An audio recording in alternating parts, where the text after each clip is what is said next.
What's going on, Solid Steppers? What's up, Tech the Titans? This Miss Ward coming to you. Right now, I'm coming through Dunellen, headed to Ocala, actually. And I'm actually headed to get my tires replaced, actually. It's one of those days I got to get in the other part of the business, the maintenance on the vehicles. So let's talk about it. You know, right now it's about 101 degrees here in sunny Florida. And I'm telling you, you're not prepared for these weathers. Where I live, we have hurricanes because I live in the panhandle. We have hurricanes and we hard to have tornadoes. So you got to make sure your car is on point at all times. Right now, I still probably got about 30% tread left on the front tires, but I need to get them switched out because I got to have traction. Last week, I found myself riding through monsoons. So it's important you stay on top of your brakes, your oil changes, and things of that nature. I have multiple vehicles, but this vehicle I'm in right now is the one that I drive the most simply because of the gas economy. It's a Toyota Matrix, and it has enough room in the back to carry all the stuff I need for the appliances that I repair. So it works well for me. Now, I have had the Dodge, the ProMaster. I've had the Chevy city van and things of that nature. I actually was just looking at it, and I've also had the Ford Transit, the big one, the 350. And I'm not knocking any of those vehicles. I think they all work well depending on what you're doing. And if you're hauling stuff, that's great for you. If you're carrying a lot of refrigeration equipment, it's great. But right now, I'm at a point in my life. You see these temperatures? I have no intention of riding around with tanks or anything for any long period of time, simply because our temperatures are fluctuating here in Florida between 90 and 110 degrees. So I don't want to have any, particularly my R600, any of my refrigerants in any conditions where they could, explode. I mean, a lot of people out here they don't even think about the ramifications of their actions. I always do because I understand one slight decision can make a difference. So make sure that you're storing your equipment properly. Make sure that you are maintaining your vehicles properly so that when customers call, you can go and take care of these customers and get this bag. You know, a lot of people look over this stuff. They don't think it's important. You know, with appliance repair, it's a low barrier to entry. You can start with little or no tools. You can work out your car, all that good stuff. But just because that's where you start, that don't mean that's where you stay. And even if you start with something that's used or you drive every day or whatever it is, trying to get your feet off the ground, you still got to take care of the maintenance, which is why I'm taking the time. I don't want to do it right now, but I'm going to do it because that's time management. And we talk about that all the time. We talk about managing our time and putting tasks in place to get work done when we can. Once I finish this, I'm also going to drop off some returns at FedEx office, all the stuff I'm trying to get done so that Monday, when Monday shows up and I'm dealing with my first customer at 9 a.m., I don't have no issues. Everything's handled. All my bills are paid. All my equipment is working properly. And I have every intention of being able to get to those customers and service them properly. I also keep my cars cleaned and organized. These things allow you to work even better and smoother, and it gives you a smooth transition from customer to customer. You know, I took the time in 100-degree heat the other day just organizing the back of my vehicle because I'd done so many jobs, and I get frustrated if I get in a customer house and I done left a tool in another bag that I needed for this one. I try to stay as organized. Am I perfect? Absolutely not. But I try to stay on it to the point that it doesn't affect my ability to work quickly and efficiently and collect. You know, I don't think, in fact, let me stop saying I don't think. Most people don't realize how important and how important efficiency is. Let's talk about that. So, say you're going to a job. So I'm going to give you a prime example. Tomorrow morning, Monday morning, I have a job at 9 a.m. in Spring Hill. And this job has to do with a Samsung dishwasher that has a LC code.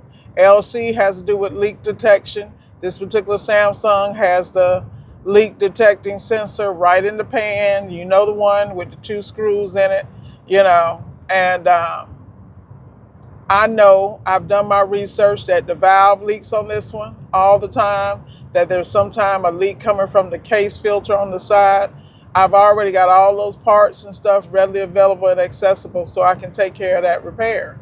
Now, the reason I'm saying that is when I go in there, I know exactly what I'm looking for. I'm looking for a leak that's going into the pan.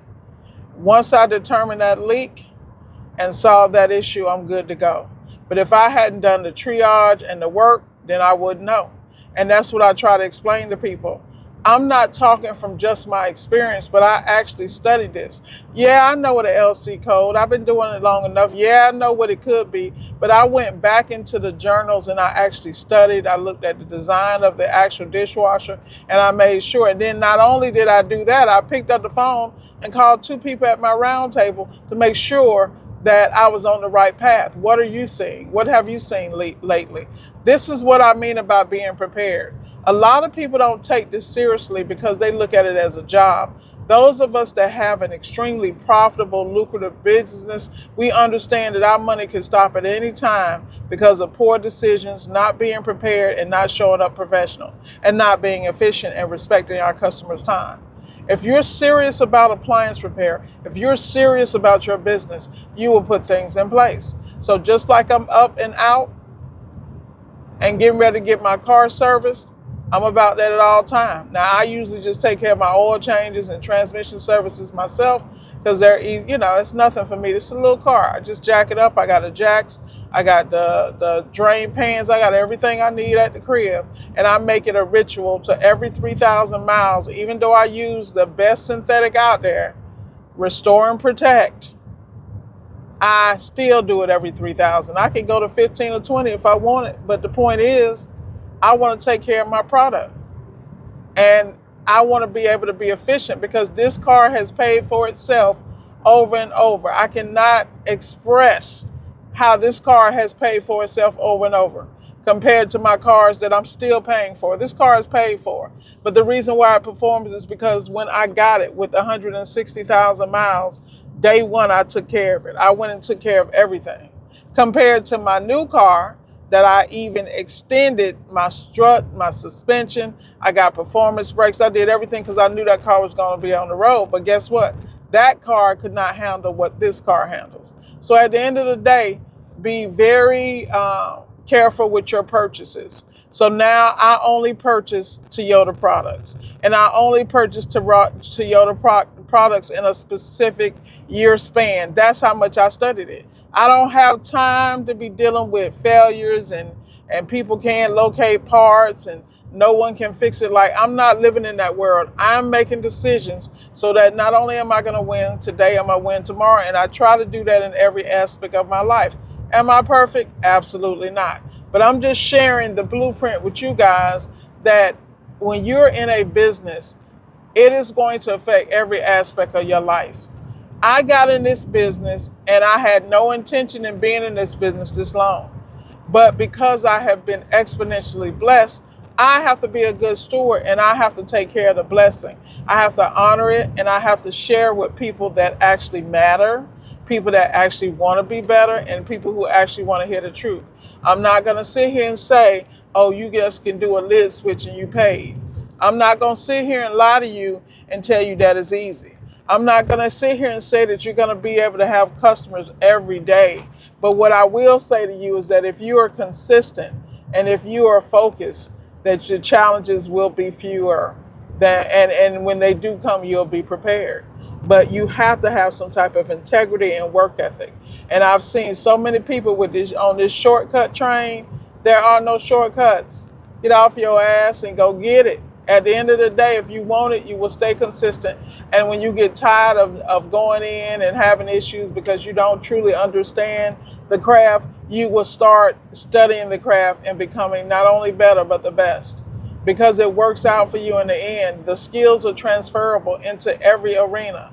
You can take these skills and go into facility maintenance and run circles around those guys, because those guys are running into the same control board issues, the same technologies that we are forced to know and learn and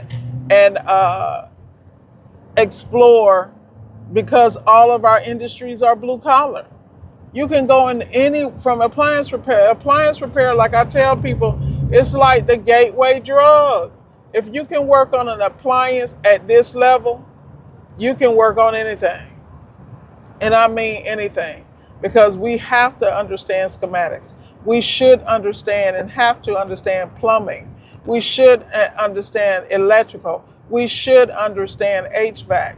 We are touching all the bases. And let's not even talk about sealed systems with the welding. Like, you know how many people scared to pick up a damn torch? Come on.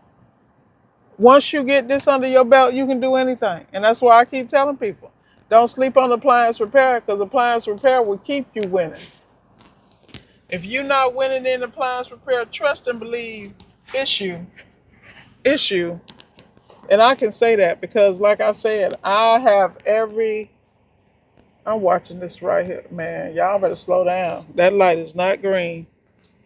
Let's not do no accidents on the Lord's Day, okay? Let's try not to. But like I said, y'all got to get out here. You got to get boots on the ground and you got to get exposed. Once you do that, you can't help but win. With that said, Miss Ward's going to sign off. I've been chopping at the mouth a little bit too long here, but you get the drift. I believe in you. Now it's time for you to believe in you. Let's go get it. Miss Ward signing off.